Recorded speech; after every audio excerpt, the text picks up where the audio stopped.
it Jackie Chan.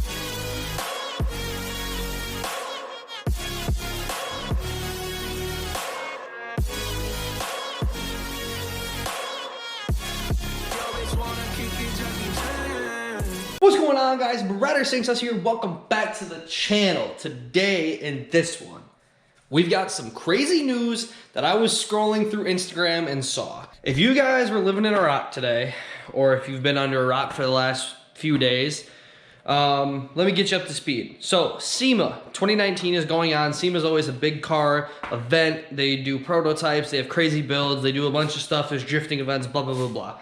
Sema is crazy. Well, in Sema, they usually announce some type of something in the car community that kind of makes people feel a certain way. It gets people talking, it shows a prototype, usually is how it kind of goes. So Ford announced today their EV Mustang.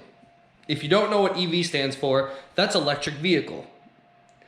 Let's talk about some of the specs real quick. Let's just get it out of the way. 900 horsepower. 1,000 pound-feet of torque. Let that sink in for a second. 900 horsepower, 1,000 pound-feet of torque. If that car goes to the drag strip, it's running high 8s till mid 9s depending on its weight. That is crazy. All electric, rear-wheel drive, I do believe, unveiled at Sema in 2019.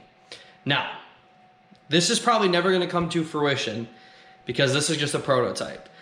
Apparently, some of the things I read up on while I was at work is this was just used as kind of a test bed to see how much power they could put into a car and cooling factors and, you know, just kind of seeing what can be done with the electric side of things. And this is what they came up with. The car is absolutely crazy. There's some pieces of carbon fiber on it. The rims look insane. It's got a big Brembo brake kit. But there's one specific thing that really stood out to me. It has a built MT82. Is what I've heard and what I've seen. A manual transmission. Now, some of us might be wondering why they put a manual transmission in the car. Well, I'm kind of wondering the same thing too. Ford's 10-speed is pretty good. I know some people have issues with it, but overall, I believe it's a very phenomenal transmission. The 10 or 80 is great. And a lot of people have problems with the MT82. A lot of people you see nowadays are doing auto swaps on a lot of their fast stick cars. We're also in a time where almost every automaker is pushing towards automatic cars. If you look at the new GT500, it's a dual clutch automatic. There's a reason why people are going to automatics. Now, I know GT500 and Ford Motor Company, they got a lot of backlash when they unveiled the new 2020 GT500 with the automatic. Everybody wanted a manual. All the die-hard car enthusiasts, they wanted a manual. And honestly, I can see where they're coming from. Me, myself, I don't have a manual, but I see where people are coming from wanting the manual. They want to feel one with their car, and there's not a lot of guys that are probably going to take that car to the track. And I would assume there's probably not too many guys, gals, whoever, who would take an electric 900 horsepower, 1,000 feet of torque Mustang to the track. So I can see why they put a manual in it. I really can. And it's a built manual. They said they changed some stuff on it and they actually made it a lot stronger.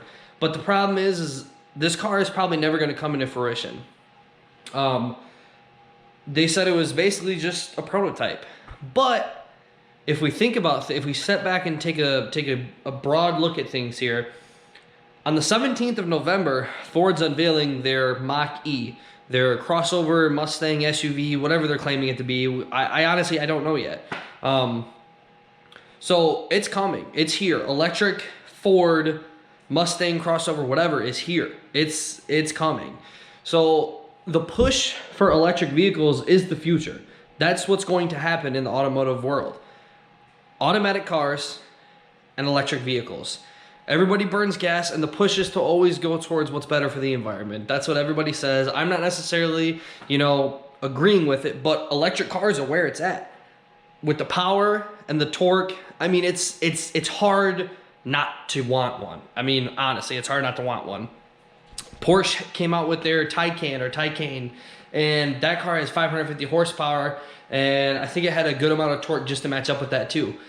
Again, electric. So I can see why these big companies are pushing for that. The Tesla Roadster, the new one, that was a 0 to 60 in like 1.9 seconds. I mean, that's mind-boggling. 1.9 seconds, 0 to 60. It's crazy. It's crazy to stop and think about that. That's where our automotive industry is going towards.